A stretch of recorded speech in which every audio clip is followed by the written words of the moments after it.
See, I know you know this beautiful damsel right here on this platform. You know her, Amma Burland.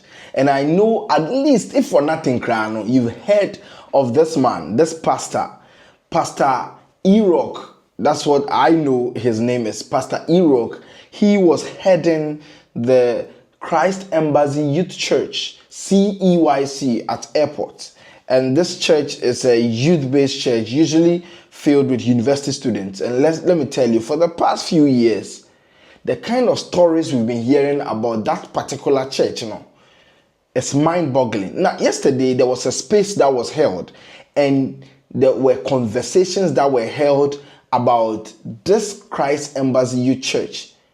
This is Amabelan's version. This is just a bit of it.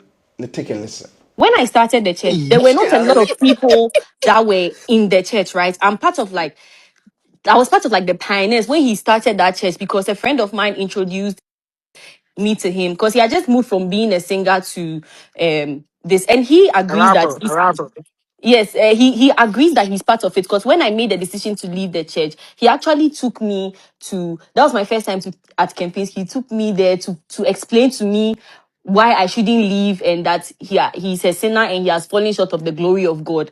So me and him, we understand that he's the reason why I left the church. Now, I want to talk about my background and why he is the reason why, because I am from a Muslim home, right? So that was my proper introduction to going to church. So every understanding of church I would have or understanding of the Bible was straight from him. But there's some things were weird to me, which is why I left. Now, first, when I started the church, 1 month in, we were doing competition like, oh, let's say Kotoka branch raised 20 million. So maybe Agbogbolosi branch raised 30 million. So we have to pass them. Hey, why do we have to pass them? For what?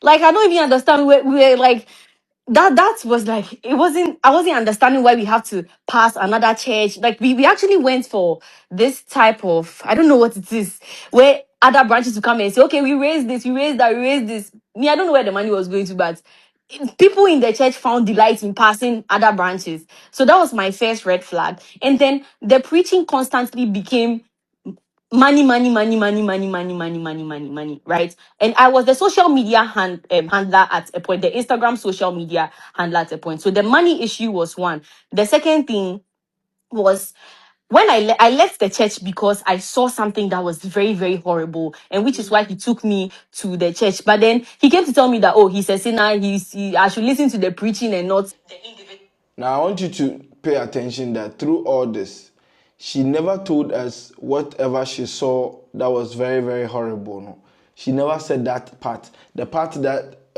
made the pastor take her to the Kempinski and the rest.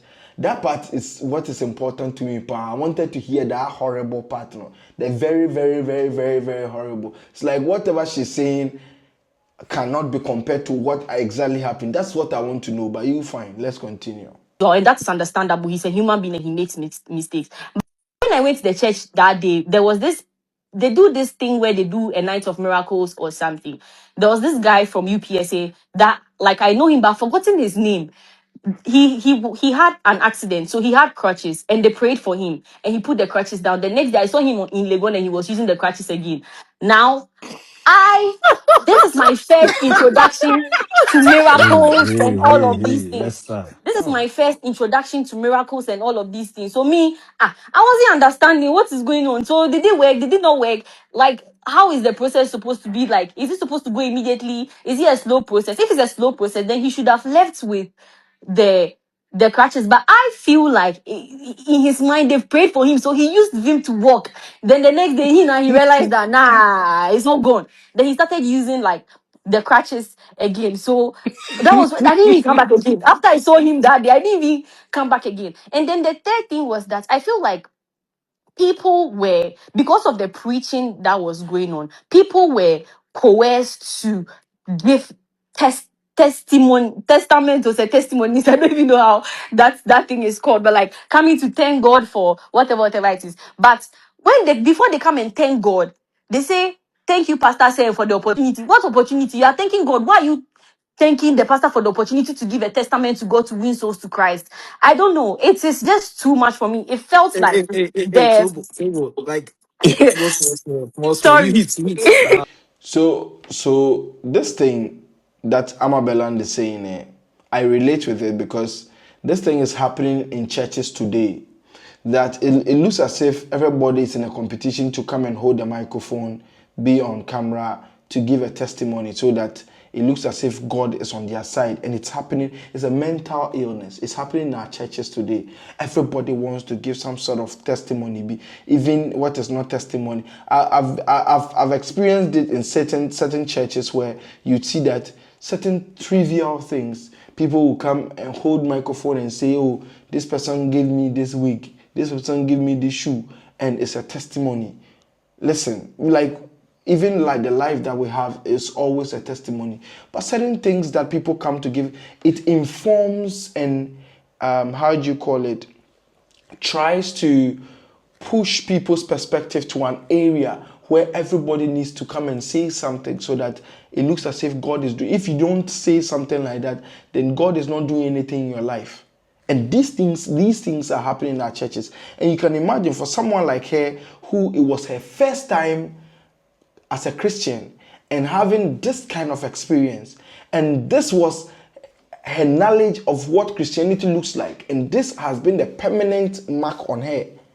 So you can imagine if anything and judgment day comes today and we have to go and account, this pastor and this people in this church will account for the fact that they gave this young lady her first Christian experience and it was a fake one, supposedly. And these things are happening. And it's crazy the amount of stories that would come out of certain events like this. It's crazy. And these things are happening in our churches. But one okoka, second for call. This is the details with Ishichawe, the social media president. I'll bring you more of this particular story. Stay tuned.